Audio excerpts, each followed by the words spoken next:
Zdravím, jsem opět v Ratajích, mám koně a budu se dneska zabývat alchymií, budu vařit první svůj lektvar. Lektvary můžete vařit pouze v alchymistické dílně, kterou najdete buď ve městě, nebo u nějaké čarodějnice v lese, nebo v Sázavském klášteře je taky jedna, až tam někdy půjdeme, nebo ji najdete potom ve své vlastní vesničce, kterou budete mít. Úplně nejjednodušší je dojít si vždycky do Ratají na roh náměstí, kde je alchymista. Vidíte, jak to tady krásně večer svítí to slunce. Je teda alchymista a patikář samozřejmě. Má tady na rohu domek, kam si chodíte co obstarávat nebo se udí zlepšovat v alchymii. Takže jsem na roh k tomu hřbitovu a když zaběhnete, špatně ovládám teďko, ale když zaběhnete za roh, tak tady jsou takové dveře. Můžete vyskočit, nebo to můžete obejít. A vlezete dovnitř a to je vaše dílna alchymistická. Tady to, co je podstatné, je ten krásný výhled z toho okna. Teda mě fascinuje, ty skleněný okna mě úplně fascinují. To je nádherně udělaný, no to je super. Ale dobře. Tady je tenhle ten pult, nebo jak to říct, takový ty kamna, kotlík a ty křivule a různé věci a měchy a tadyhle měch a tak. A přesýpací hodiny, to všechno budete potřebovat. A samozřejmě na to taky budete potřebovat recepty. Není to o tom, že přijdete a začnete tady matlat dohromady cokoliv.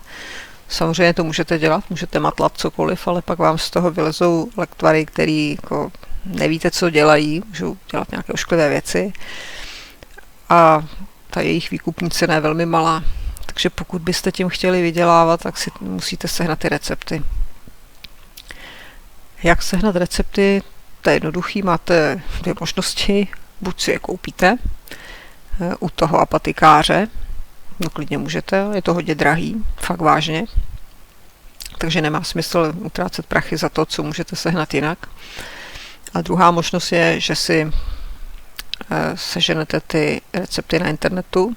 A vlastně ještě třetí možnost, že si ty recepty naskrínujete nebo je někde stáhnete jako obrázky s popisem, samozřejmě popis toho postupu, jak to uvařit. Ty recepty máte uložené tady v té knížce. Pokud nějaký recept objevíte nebo si ho koupíte, tak ho máte v téhle knize. Tam si ho pak můžete přečíst, pokud umíte číst. Jo. Já jsem si udělala tu věc, že jsem ve hře, kde jsem daleko, už mám všechno vyzkoumaný a tak dále, tak jsem si ty recepty jednoho dne prostě naskrýnovala jako obrázky a mám je někde v adresáři. Takže ten, kdo vydrží, tak se dozví časem v tomhletom videu, kde si tyhle ty obrázky může sehnat, stáhnout a může taky používat. Ty popisy budou česky, takže to je pro lidi, kteří dokážou rozumět česky a číst česky. A tak. Takže to dělám tak, že si vždycky, když nevím, že já nemám to ještě v té knížce a vařím poprvé, tak si vezmu obrázek a ten recept si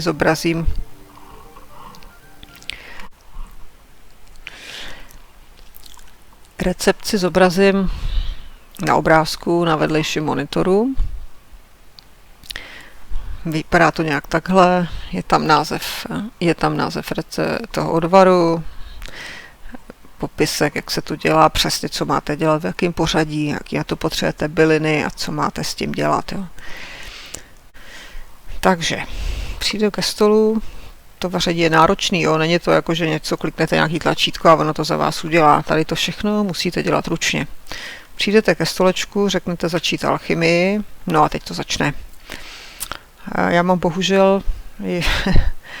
bohužel tak ne smůlu, ale mám večer, takže je tady už blbě vidět. Vidíte, že první recept, když se podívám do knížky číst, už mám ale protože neumím číst, ještě jsem nebyla v těch Úžicích u písaře, který mi to nenaučil, že? Tak tam jsou kraviny.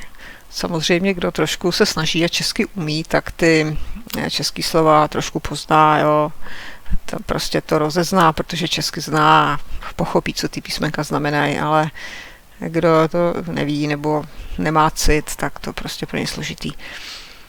Jo, pokud máte víc receptů, máte víc stránek, můžete tam listovat všechno. V pokročilém stádiu můžete automaticky vařit a nemusíte to tady matlat ručně a tak. Takže my to ještě neumíme, budeme dělat nový recept, měsíčkový odvar. Jo. Vyskládáme si ty bylinky, vlezeme se ičkem do inventáře a podíváme se, co potřebujeme, kopřivu a měsíček, takže klikneme, označíme kopřivu, dvakrát klikneme a měsíček, dvakrát klikneme. Stačí, dáme escape a máme vyskládáno, jo, kopřiva, měsíček v pohodě. A teď si to přečteme. Teď jsou nějaký kidy, to nás nezajímá, takže potřebuješ vodu, hrst kopřiv, 2 hrsti měsíčku, 1 kopřiva, 2 měsíčky.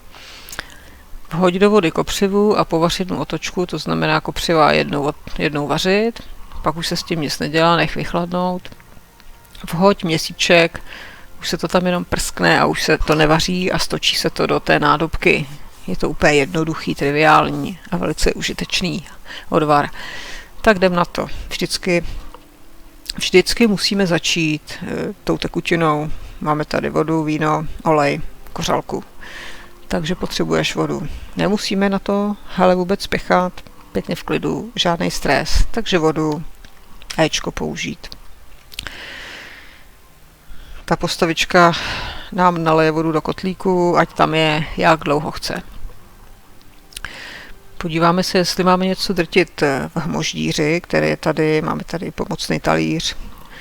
Drtit nic nemáme, jenom potřebujeme tu hrst kopřiv a 2 hrsti měsíčků a žádný drcení.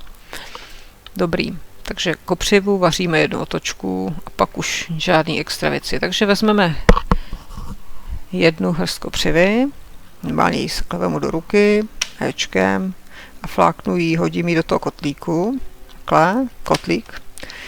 No a teďko musím zapnout tadyhle oheň, že jo, zapnout vařič prostě, tak to dělám tadyhle tím kvéčkem. Jo, měch, takže kvéčkem zapnu, jo, tím se to rozsvítí a rovnou klikám na přesýpací hodiny, F-ko, otočím a 1 otočka, jo. Zjednodušeně 1 otočka je 1 zatáhnutí za ten měch, jo. Jestli to nechcete jako pamatovat, tak ono se přesype, máte uvařeno 1 otočku, je tam ta kopřiva, super. Pak to máme nechat vychladnout, to právě teď činíme, nemusíte to dělat dlouho. No a už tam hodíme jenom 2 hrsti měsíčků, to tady píšou, takže 1 hrst, hodit, 2 hrst, hodit, to by bylo. No a tady píšou už nevař a rovnou stočit, takže tady jsou na to kádinky. Takže vezmeme, řekneme dokončit a máme 2 možnosti. Buď to chceme rovnou slít z kotlíku, tak klikneme na kotlík, anebo máme to ještě destilovat. To potom použijeme tu křivuli, ale teď nemáme destilovat, takže dáme jenom kotlík a dlouhým éčkem potvrdíme a uvidíme, co se stalo, jestli jsme uvařili to, co jsme chtěli. Nám to napíše. No, perfektní. Takže uvařil se odvar, měsíčkový odvar. Tady se nám všecko uklidí, je to prázdný. A když se podíváme do knížky, jo, tak máme další stránku už a je tam ten měsíčkový odvar. Bohužel neumíme číst, takže je to takový složitý, ale nevadí. Máme recept a už ho nemusíme kupovat a o tom to je. Jo. Když se podíváme do inventáře, aby jsme se podívali, musíme vylézt z toho stolu pryč. Dáme escape dlouze. A já se tady rozsvítím, zkusím louč, jo. Abyste viděli, jak to tu vypadá, když je světlo, tak takhle to tady vypadá. Jo. Bohužel tu louči asi mít nemůžu, i když můžu to zkusit, jestli můžu mít louči. Jo. Já to vlastně nemůžu. Jo. Takže fakt, tady se musíte orientovat opravdu tak podle těch nápisů. Jo. Tak vidíte, že teda světýlko si tady nerozsvítíme. Jo. Ale když se chceme to prohlídnout, tak tady opravdu ten měch, křivule na tu destilaci, kádinky, do kterých to stáčíme, 4 druhy tekutin, tadyhle visí ten kotlík, tady jsou ty přesýpací hodiny, moždíř, ve kterým drtíme ty věcičky, talíř, na který si to můžeme různě odkládat, ty nadrcený, nebo dělat ty směsi. Jo. A tady se nám vyskládávají ty bylinky, tady dolů se vyskládávají věci, jako jsou parohy a klis divočáka, ten med, takový ty blboviny, co nejsou byliny, ty se, jeskyň houba třeba se tady objevuje. A tady máme potom ty recepty v té knížce. No a všechno ostatní je jenom dekorace. Jo, tady s tím nic neuděláte, to se ani nedá sebrat, to je jenom, aby to bylo hezký. Jo. Tak a když se podíváme do inventáře, tak uvidíme, že jsme uvařili nějaký 1 nebo 2 odvary, to záleží, jak jsme byli šikovní nebo jaký máme skilly. To se můžeme podívat do hráče a dovednosti alchymie. No, my máme nízkou, to je ještě o ničem. Jo. Samozřejmě tu alchymii můžeme zlepšovat, spousta věciček tady vylepšovat, ale my to ještě neumíme. To se musíme hodně snažit a hodně těch lektvarů musíme uvařit. Jo. A když už jsem tady, tak se podívám, jakou mám novou vlastnost. To je tady tohle. A tady mám ty své negativní. Můžu si tady něco pěkného vybrat. Jo, tak se podívám. To teď vůbec nesouvisí s alchymií, ale když už jsem tady, to je hezké. Postihy. Já se nechci nechat zavírat. To je ta postel. Tak já si dám toho nespavce, protože to se vždycky hodí. Vydržím díl, jo? Ečko. Tak. A zase jsem o něco šikovnější. Tak. No a venku je tma. Noc. Jak jsme si říkali, musíme mít v ratajích ve městě jakýmkoliv teda louči, když je tma. Kůň zase není, protože se nevykreslil, jo, už tady je, takže vlezem na koně. A odjedeme si pěkně dolů do mlýna, to je jenom tak. Koukneme se, jak se na tom koni jezdí v noci. Jezdím pomalu, jo, v tom městě, jak jsem říkala, abych je tady nesmetla ty lidičky, protože oni pak držkujou strašně a jsou nespokojení, jo, takže jo, nejezdím tady ani na automat, protože ten kůň je sráží, poráží ty lidi a za to nestojí, by mi tady nadávali. Jo, takže dojedu si dolů, podívám se, co mám v truhle a půjdu se vyspat. Mohla bych jít spát už nahoru do hospody, protože tam mám taky nocleh, ale já to sjedu tady z kopce. Tady už můžu jet na automat s tím shiftem, jo. Držím jenom shift, nic jiného. Kůň už ví, kam má jet a ťapkám rychle.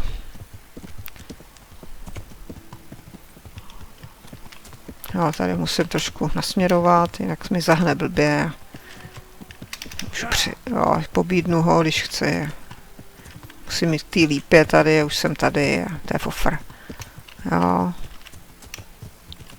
Se tadyhle zaparkuju zase. Pes tady pobíje, ho zaparkuju do stodoly. Já jenom, aby jako se měl dobře, to úplně jedno, kde ho necháte. Zaparkuju, kdyby pršelo, tak ať na něj neprší. No.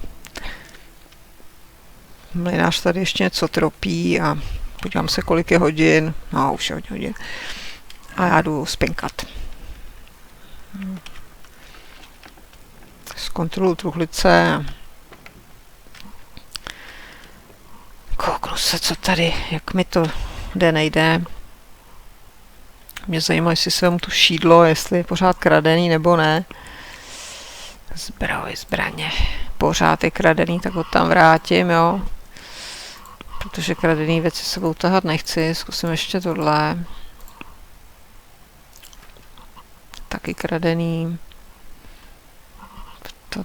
Tohle taky kradený, to je šukovna, jak to vrátím, rukavice. Ty kradený věci nechci, protože